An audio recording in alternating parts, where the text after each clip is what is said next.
Hello and welcome to the Fight Night Picks Recap Show. I'm John Franklin. This week on the show, I have been getting lonely, so I brought along some friends to help me recap the third UFC Fight Night in the Apex. UFC Fight Night Blaydes versus Volkov. We'll start the main card with Luis Reyes of MMA Words.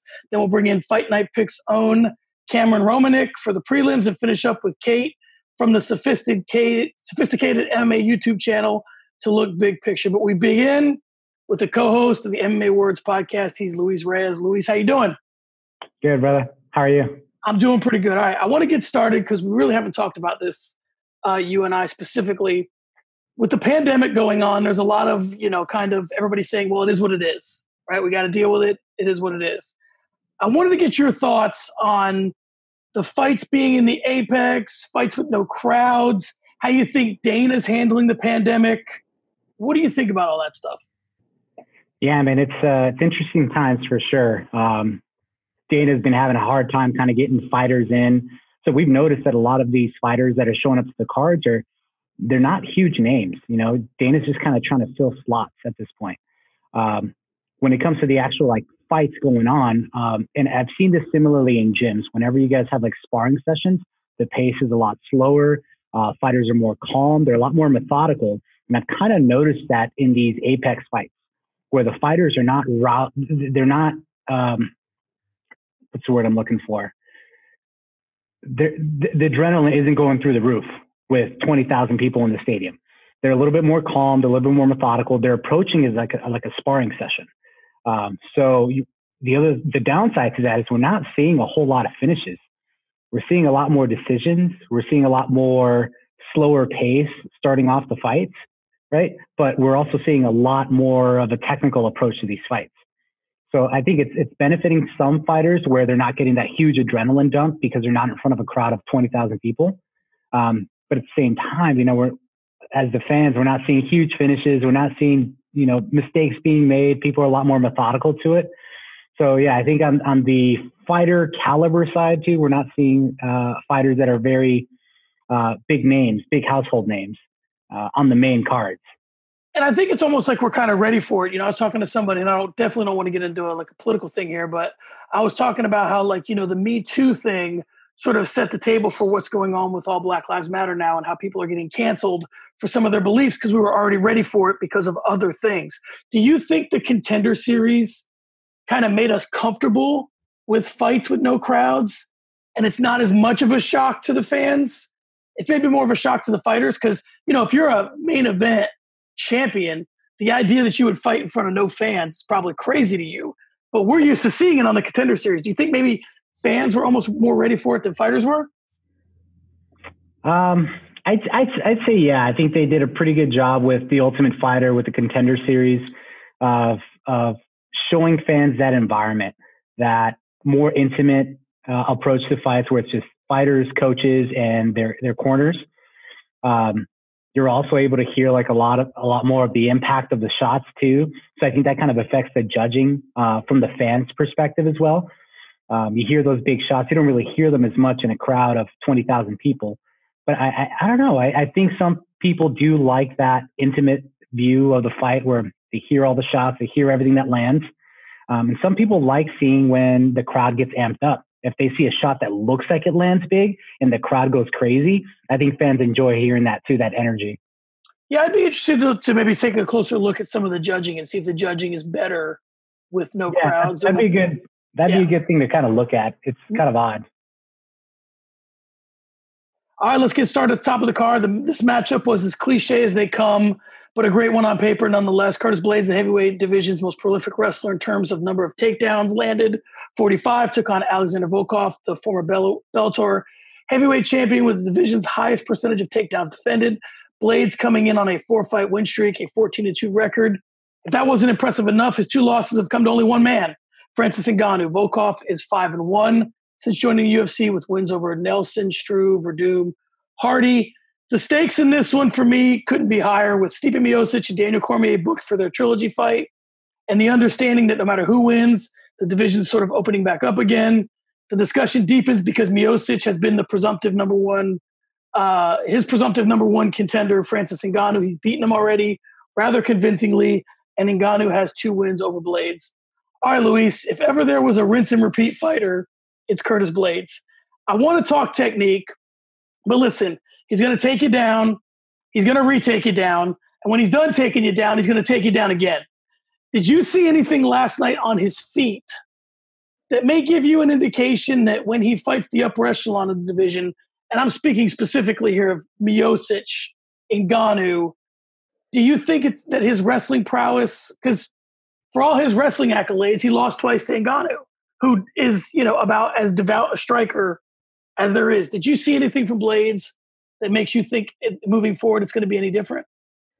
I didn't see anything on the feet. Blaydes just kind of does what Blaydes does. He takes you down, like you said, and he'll take you down again, and he'll ground and pound you, and he might get a finish off of that or a decision. But I didn't see anything from the feet that could, if your name's not Francis Ngannou, I don't think he would do anything to Ngannou, DC, or Stipe at this point on the feet. He's not going to do anything to DC on the ground. DC is just too strong of a wrestler. Stipe, I think, might be able to match him on the wrestling side, but will light him up on the feet for sure. Blaydes, I'm not sure. I think at this point, there's no one else in the division, I believe, that will beat him unless your name's Ngannou, DC, or Stipe. But I think he's in a tough position where the only guy that he has losses to, I don't think he's changed anything in his game to be able to beat him at this point. So it's almost like stagnant right now. I didn't see anything that changed from last night's fight. Let's take a look at the stats real quick. I'll go ahead and share them with you. There's a lot to like here. Obviously, he landed at 71% himself. He threw 163 punches. I would be interested. I should have brought the stat up of how many of those were on the ground. But, his significant strikes, I'm assuming, just sort of looking at this just at a glance, my guess would be the 69 significant strikes would be on the feet and the rest would be on the ground. That'd be an easy way to, that's not 100% for sure, but 14 out of 25 takedowns, 56%. He said when they interviewed him after the fight, he looked completely wiped out. So Volkov definitely gave him a run for his money in the whole takedown defense department. But do you like the output here? Do you think that, Volkov being a striker, does seeing the numbers surprise you in his output, or do you think most of that probably came on the floor? Volkov did come off a little bit more reserved on this fight. I didn't see his hand. He didn't let his hands go as much as I thought he would, especially against a guy that like Curtis Blaydes, who's not known to be a great striker, a technical striker at that. He did seem a bit reserved. Who knows? Speculation, but the numbers don't surprise me. I do see Blaydes, some of those significant strikes. I know that they do count some of those ground shots as significant strikes, but I don't know. Volkov did seem a little bit reserved this fight, and it wasn't the Volkov that we saw against Derek Lewis, who did great on the feet. He was lighting Derek Lewis up the whole fight until he got caught with that big Derek Lewis right hand at the end of the round. Volkov seemed a little bit off. It's not the decision or the fight that I was expecting from him. All right, let's put this thing forward. I'll go ahead and share with you the heavyweight rankings. I went with Rankings MMA. I have the other rankings for the UFC, but I wanted to give you a look at the top 20, showing you who's booked, what they've done in their last three. It's weird because Blaydes is right there. The logical opponent seems to be Ngannou, but he's got 2 losses to him. So if you're Blaydes, do you just kind of wait around? Do you book someone else? What do you think his play is moving forward? Man, that's a tough one because the only way up would be against Stipe or Cormier, and these guys have to get their trilogy fight out of the way before anything moves in the right direction. Right. So they're Ngannou, August. So at best, Ngannou and the winner of that fight, which if DC wins, either way, that fight's not happening until November at best, maybe in Brooklyn. That's a long time to wait too, especially in this environment. You got to stay active. So I think, does he deserve to be able to have that privilege to sit on the sideline and wait for his title shot? Absolutely. But sometimes you just got to kind of take what the current situation is and run with it. I think he should stay active, take another fight in, maybe even a tune-up fight against some of the lower guys. It's risky, but I think it's riskier to just kind of sit on the sidelines at this point. And I think based on Dana's observation of the fight yesterday, he wasn't very impressed. He's not too happy with Curtis Blaydes. And if he sits on the sideline, that could mean his title shot. Tell me your thoughts real quick. Let's talk about promoters and in particular Dana. Do you think that it's just Dana being Dana? I mean, if you're a promoter, a lot of promoters do it. Listen, De La Hoya is getting into it with Ryan Garcia right now. What is it about these promoters and just not putting their full weight behind, like Dana being surprised that that's the fight that Curtis Blaydes gave us last night is like, dude, you know this guy better than we do, and we knew that's the fight we were going to get. Exactly. Why are you surprised? Yeah. Is this the right way for Dana to handle it, or is it just this is who Dana is, we got to deal with it? Yeah, it's tough because I do believe that Curtis Blaydes is probably one of the best fighters in the heavyweight division right now, besides Ngannou, Stipe, DC. Is he getting treated like one of the best fighters? No. And I think it could be Dana's being a promoter and he's really trying to sell the other fights, the DC Stipe, and then Ngannou for runner-up of the winner. And sometimes he has to kind of, play the game where he has to tell the other fighters, hey, you're not ready, just to be able to have another fight lined up for him down the road. I think it's Dana being, playing promoter and, playing chess with the matchups. I agree. All right, let's move on to the co-main event of the evening. Contained two fighters who combined had only lost to three men: Calvin Kattar, Jeremy Stephens, and Des Green. When last we saw Josh Emmett, he was building a featherweight title shot case with convincing wins over Michael Johnson and Mirsad Bektic. Shane Burgos is a Luke Thomas special with good head movement and a commitment to make an opponent's piss blood with world-class bodywork. After a loss to Calvin Kattar, Boogie Down Burgos has rattled off three straight, sandwiching a Cub Swanson split decision with finishes over Kurt Holobaugh by armbar and Makwan Amirkhani by punches. The stakes for this one, these guys came in ranked 8 and 10 respectively. So by definition, they are about two fights away from a title shot. More specifically, a spot in the top 5. So here's what I saw technique-wise. Burgos looked to be using his low hands and head to bait Emmett into striking so he could counter. Now, the problem with that game plan was he was eating some serious right hands from Josh Emmett. Lou, I'm from the camp that you defend your head with footwork and head movement, not so much a granite chin. But Shane Burgos seemed pretty adamant about letting us know he had one of the best chins in the UFC last night. Do you think this fighting style is long for the world, or do you think that, like Justin Gaethje, at some point he's just going to say, all right, if I really want to make a run at this thing, I got to switch it up a little bit? Yeah, man, I think he's going to have to make a decision like that at some point in his career. This was probably one of my favorite fights of the night. Burgos, this was my first time watching him, but I think that was some of the best striking I've seen at 155 pounds. He was doing that Roy Jones low hand style where his hands were low and a lot of head movement. And I think it did benefit him in a way because he did have the longer reach against Emmett. He did have much better striking than Emmett, but he was dodging shots within like inches.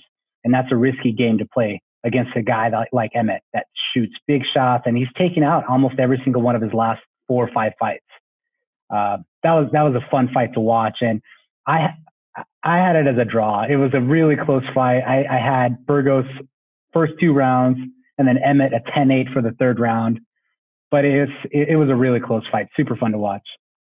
All right, let's take a look at the numbers. I mean, high output for both guys. Both guys over 200 or at or over 270 strikes thrown.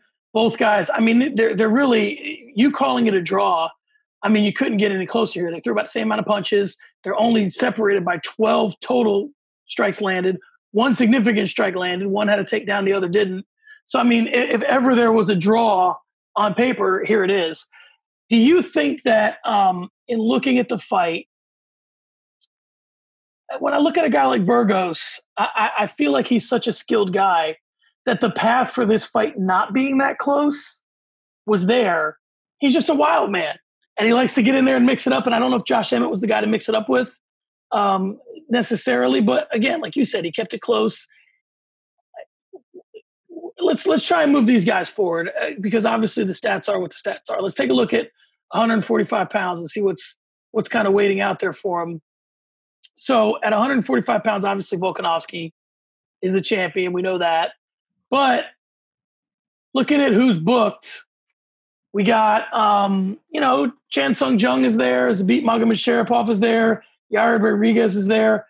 Do you think either of these guys, not either of these guys, do you think Burgos falls at all with a loss? I don't. The striking that I saw on that fight was really high level, and it can go up against any one of those top 10 guys. But Emmett has power. He played a really risky game with coming in with low hands against a guy like Josh Emmett. I think Burgos does have a shot at any one of those top 10 guys right now, at least on the feet. But then you have guys Frankie Edgar, who really pushed the pace, have great wrestling. I didn't see great wrestling from Burgos, so people like that can give him some good trouble in the fight.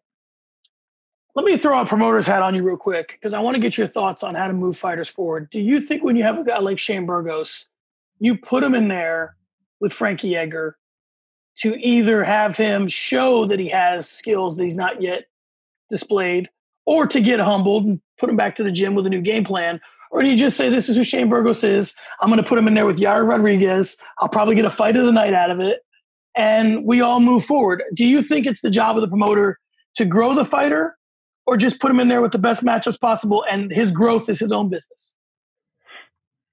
I think as a promoter, if you see someone with talent like that has that, because he was in the pocket the whole night, and that's what fans like to see. When you see a fighter that does that, you want to build him up. You want to kind of give him fights where he can really showcase his skills, really get some highlight reels going, and then use that to promote him against the bigger names. You could do that. You can throw him in there with the name of Frankie Edgar and see if he shows up to that fight and makes a statement going against a veteran like that. But that's a risky game too. If you could bring in someone too early, I think we saw that with Sage Northcutt. You bring him in a little bit too early and it kind of fizzles out. So I think building him up, getting his highlight reel going a little bit more to really showcase his skills would be a better build for Burgos, because he definitely does have really high level striking. It's weird. I feel like sometimes these promoters look for stars and they get so deep in the camp of one guy or two guys. I was talking to a buddy of mine recently, and we were discussing why promoters don't do more like the Four Kings, right? Like Leonard, Hearns, Hagler, and Duran, where you have the top of your division and you just kind of have them all fighting each other. And then, the champions emerge in the way the champions emerge. Now, they had the benefit of, for the young guys, they don't know, Hearns is a middleweight. These guys are moving weight classes to fight each other. So that doesn't happen as much in the UFC. Guys are looking for more belts now, so it does. But do you like that? Or do you think, it just feels to me like putting all your chips in on one or two guys is too risky? It is. Yeah, it is risky business. And we're almost seeing that 155-pound division right now. Right. With Gaethje, with Nurmagomedov, with Conor McGregor, with Tony Ferguson. Those are the four right there. And can you make a bunch of money having those four fight each other in different combinations? Heck yeah, you can. But, it's a risky game to play, because then the rest of the fighters, they're stagnant. They're not moving up. Yeah. They're not getting title shots. And, it's opportunity cost at that point. All right, let's move on to the sort of the showcase women's fight on the evening. Raquel Pennington has had a good career in bantamweight division. She has the most appearances in division history with 13. She has the most total fight time with nearly 3 hours of octagon time, and she's second in total victories and submission victories to Amanda Nunes and Ronda Rousey, respectively. Pennington has also fought for the belt, going 5 rounds with the Lioness. Nunes finished her with ground and pound. Reneau, who has lost 2 in a row to Yana Kunitskaya and Kat Zingano, has lost 2 bouts, meaning they were canceled this year, to Irene Aldana and Caitlin Vieira. She was fortunate, I think, to have, when the music stopped playing, she got Raquel Pennington. Again, the stakes here are, it's always a date with the GOAT, right? It seems like Nunes has nothing really left out there for her. Pennington's chances are very low because she didn't look great when she fought Amanda Nunes. Reneau probably isn't anywhere near Nunes's class, but this is kind of what we're fighting for. For me, I saw this fight as Pennington just seemed to be the quicker, stronger fighter. And Reneau had some times when she established herself and kind of got Pennington's respect. but not so much that Pennington had to severely deviate from her game plan. What'd you see in this one? This was a pretty solid fight because I did see Pennington kind of change her game plan as the fight went on. I did see Reneau landing some really good strikes, really good combinations. She would, at the end of her combinations, rather than exiting and continuing the game plan of lighting her up with combos, I'd see her try to clinch up with Pennington, and it was all day for Pennington in the clinch. She was just lighting her up on the clinch. She was putting her up against the cage. And she was just a bigger, stronger person in that position. So I think had Reneau not tried to clinch at the end of her combinations, I think she would have had a much better shot, just kind of striking, staying on the feet with Pennington because she was getting out-muscled, outworked in the clinch. Yeah, it's one of those weird decisions that you have to make. I mean, if you stay at distance, there's a chance that someone like Pennington can just outstrike you. So you close the distance so that you nullify some of that. But then also, if you're not an effective dirty boxer or you're not able to punch out of the clinch, it doesn't serve you well. I mean, I think in this case, it was just a simple case of that, Pennington was just a better fighter. And I hate to use this analogy because they're women fighters, but I do get always a bridesmaid, never a bride kind of feeling out of Pennington. She beats everyone except for the very, very top echelon fighters. And that may just be her legacy. One thing I do think that I wish the UFC would lean into a little bit more is her and Tecia Torres are dating, and they're both amazing fighters. And tonight they both put on very spectacular. They both had good fights tonight. So I wish they'd lean into that a little bit more. Let's take a look at the stats because, like you said, it was just kind of Pennington's night. She outstruck her. I'm a big guy with the percentages. She was up around 72%. The significant strikes pretty much, again, Chael Sonnen has a joke when he talks about significant strikes. He says, significant to who? The person receiving them or the person, watching them. So, I thought it was a solid performance for Pennington throughout. Again, if we do what we've done so far and we sort of spin this thing forward and take a look at what Pennington's got ahead of her potentially, that 5-round fight against Nunes does not bode well, I think, for her prospects moving forward. But, I mean, what do you do? Do you book her with one of the ladies who she got fights canceled with? Do you give her like Aldana? Do you give her Ketlin Vieira? I mean, that seems like it makes sense to me, right? If they wanted to fight once, they'd still want to fight. That's exactly how I play that. She needs some finishes. I think she's her biggest blemish on her record is not so much her win-loss record, it's her finishing rate. And I think she really wants to break into the upper echelon, against some of the higher names again. That's what she's going to have to do. But like you said, get her some fights against some of those fights that got canceled or needed to happen and didn't happen. I think that would be the right move for her. And this is almost blasphemy because he was a champion who kind of had a couple of title defenses, but she's kind of in that Benson Henderson area where it's like, if you allow your fights to stay close, then you're always going to be at the mercy of the people that are watching you and assessing you. There's nothing definitive. Like you said, she's not enough of a finisher for us to feel like we can really feel confident about her moving forward, because in a lot of her fights, it's like, well, she won, but she could have lost, or she split. Some of those fighters that have like a lot of split decisions, that may just be because, they're just right there with there's one of those fighters that kind of fights to the level of their competition. Right. You could make that argument about Pennington. She's going to hang with you. And however, taking it over to another sport, however fast you run, she's going to run just fast enough, but not beat you. Maybe someday she'll beat you. She fights to the level of her competition, which doesn't bode well for getting title shots and moving forward and staying in the upper echelon. But, she's been there for some time now. All right, let's move on to the one that really fascinates me, which is this Belal Muhammad Lyman Good fight. Former Bellator 170-pound champion Lyman Good has alternated wins and losses in his last 4 losses to Elizeu Zaleski and Damian Maia, wins over Ben Saunders and Chance Contre. On this night, it was Belal Muhammad staring across the cage. Muhammad is 7-1 in his last 8. The stakes here are not overly high. Both fighters are 2-1 in their last 3 and ranked in the 30s in the welterweight division. So they're not close enough to Kamaru Usman to even know what kind of shirt he's wearing. But if they want to go on a run and make up some serious ground, this is the place to start.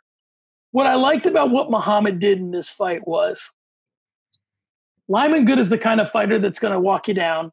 He's going to cut the cage off.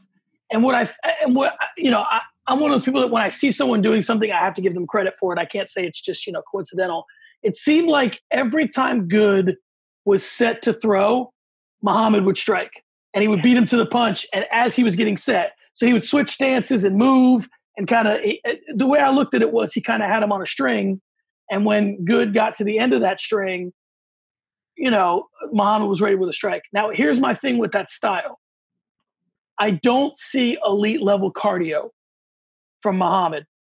And typically guys who employ that style, and I'll talk to you about it on the high end, which is Dominic Cruz, Cody Garbrandt, Corey Sandhagen, Daniel Hooker. These guys are throwing in the 3rd, 4th, and 5th rounds, similarly to what they were in the early rounds. Now, Muhammad seemed more hittable in the 3rd. Listen, everybody's more hittable in the 3rd, but he seemed to really be putting himself in harm's way at times. And with a big hitter like Good, I saw some times where I was like, man, it's like, is this style really benefiting him? Because as he starts to wear down, this is my assessment overall of Belal Muhammad, and I'd like to get your thoughts on it. I don't know if I see a guy who has a chance to be a top 10 or 15 fighter or just an overachiever who's picked really good gyms and has a really good work ethic. I don't see elite level skills. I don't see the kind of thing that your mom and dad gave you. I see a really hard worker. What are your thoughts on Belal Muhammad in the fight overall? That was a great fight. I thought coming into the fight, Good did look like the bigger, stronger fighter. He did seem a bit reserved. And whenever I see a fighter do that, kind of hold back and be a little bit more reserved and more shelled up, that tells me they're concerned about their gas tank. They're concerned about blowing their load early in the first or second round. And I think Muhammad saw that too. So he spent a lot of time circling the cage, throwing a lot of feints, and keeping Good on his back foot. Even though Good was walking him down, once he had him up against the cage, he wasn't letting his combinations go or going in for a takedown to put him up against the cage. So I think Muhammad was really trying to test that gas tank for Good, and kind of blew his own gas tank towards the end of the 3rd round. But I think Muhammad fought very well. A lot of smart feints, a lot of good movements. I think he still has a way, like you said, a ways to go. Definitely not at that elite level just yet. But I think he fought a very smart game plan, especially a guy as big as strong as Good. You can't stand right in front of him the whole time. Here's what got interesting for me when I looked at the stats is that for Belal Muhammad, seeming like the more active fighter, and again, I'm looking at the 8 takedowns attempted to Good's 0 takedowns attempted. So yeah, we have to factor those in as well. He got 2 of them. So that factors into his activity as well. But if you look just at the striking, these guys threw about the same amount of strikes and it landed about the same amount of strikes. But watching the fight, I remember thinking that it was not Muhammad pushing the action because obviously Good was walking him down. But it seemed like just when I think back on the fight, it seemed like for every 4 punches that Muhammad threw, Good threw 1 or 2. And that isn't how it played out. So my point is that is this really an effective game plan moving forward if you're burning all that cardio for literally the same amount of output that Lyman Good did? And again, I know that I'm being somewhat dismissive or reductive of the grappling in saying that because I'm only comparing their striking. And obviously Muhammad did much more work in terms of initiating and attempting grappling than Good did. But I don't know, does it seem like it's just not an efficient way to fight? Or do you think that it did keep him away from Good's power? That's exactly what it was. I think it did keep him away from Good's power. And I think when Good was able to throw those big punches because of Muhammad's feints and footwork, I think Good was a little bit reserved on putting a lot of power behind those punches. So, I think that was a smart game plan by Muhammad. He did a lot of footwork, even though he ended up landing about the same amount of punches. When Good threw, I don't think he threw with a lot of power like he would have if Muhammad would have just stayed on his back foot the whole time. And again, so for these guys, we'll stay away from what's next for them because obviously, I mean, they're so far away from the top 15 or top 20 that I don't want to say it's not relevant, but it's, they got a ways to go. They'll be fighting 20 to 30 ranked fighters coming up. Yeah, I saw Muhammad's stats. I looked his up.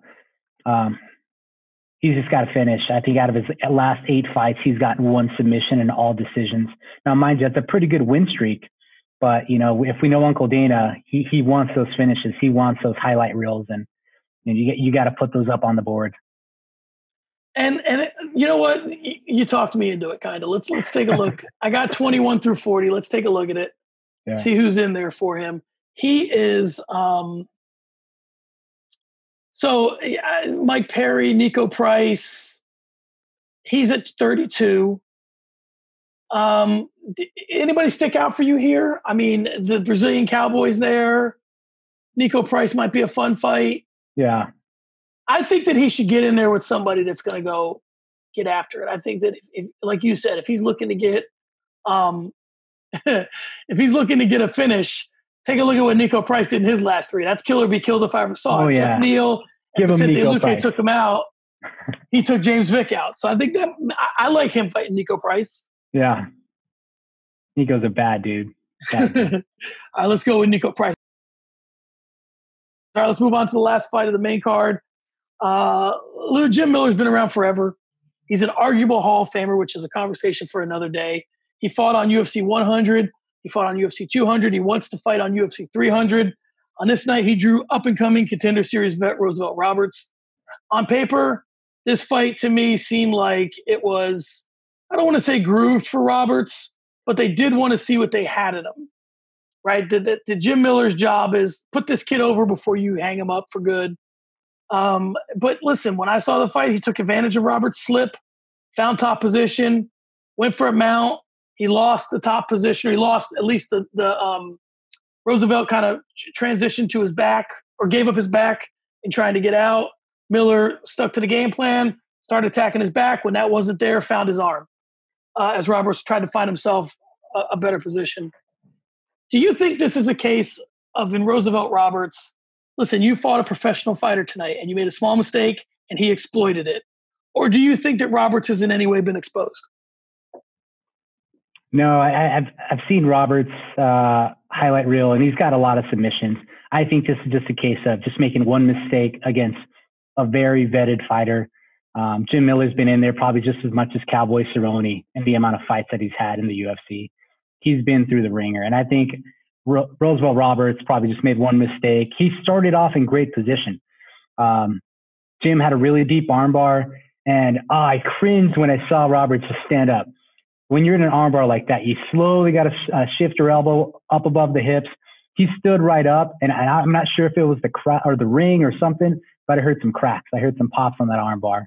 Yeah. And it was cringy to watch, but you don't stand up when you're in an armbar position. Like, you don't stand straight up.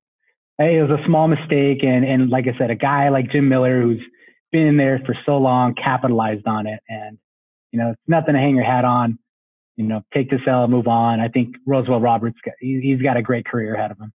Let's the conversation for another day. Let's have it real quick. Do you think a guy like Jim Miller should get into the Hall of Fame? Does that send the right message, or does that send? Because for him, it's a longevity thing, and he could look at the stats at you, and he could say, to me, it's like a guy that played. If a guy's going to play 20, 25 years in Major League Baseball, he's bound to get up around 3,000 hits, because to stay in the game that long, you got to be hitting a little bit. So do you put a guy like Jim Miller in the Hall of Fame, or do you think that's reserved for just blue chip guys that can get it done in like 5-10 years, win belts and all that? I think there's a small space in the Hall of Fame for guys like that have that longevity. I don't think every person that has that longevity should be in the Hall of Fame, but I think there should be a small space for guys like Cowboy Cerrone and things like that. Does Jim Miller deserve that small space? We'll see. All right, let's go ahead and put a bow on the main card. And I'll kind of put you on the spot here a little bit. Who do you feel like stole the main card, and who are you most excited to see moving forward from the main card? I became a fan of Burgos on this card. Great head movement, great boxing, great pace. The guy has a chin. He took so many shots from Emmett, kept coming forward, stood right back up after he was taken down. Emmett put him out, and Emmett's just got so much power. But Burgos made a fan today, and that was my favorite guy of the night. I'm a huge Arturo Gatti fan, partly because of my age, partly because of where I'm from. But Jim Lampley said something about Arturo Gatti one time, and he said, "It doesn't matter if Arturo Gatti won or lost; it's how he fought."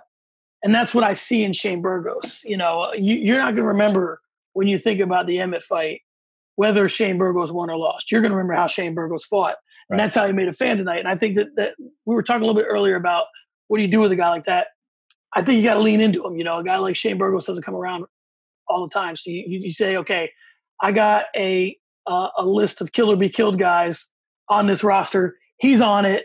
So let's just get him in there with other guys that want to dance the same way. Absolutely. All right, guys, there you have it. Lou, tell them where they can follow you. Tell them what you're up to. Give them the Instagram. Give them the whole nine. Yeah, most definitely. So MMA_words on Instagram, MMAwords.com. We got a few episodes up of some previous podcasts. It's been a little while since we got some content out. So, John, thanks for the opportunity to jump on here with you. I've been watching this stuff for a little while, so I'm glad we were able to link up and do this. Absolutely. It's a great time. We'll have to do it more. All right. There you guys have it. There's Luis Reyes, and we'll talk to you soon.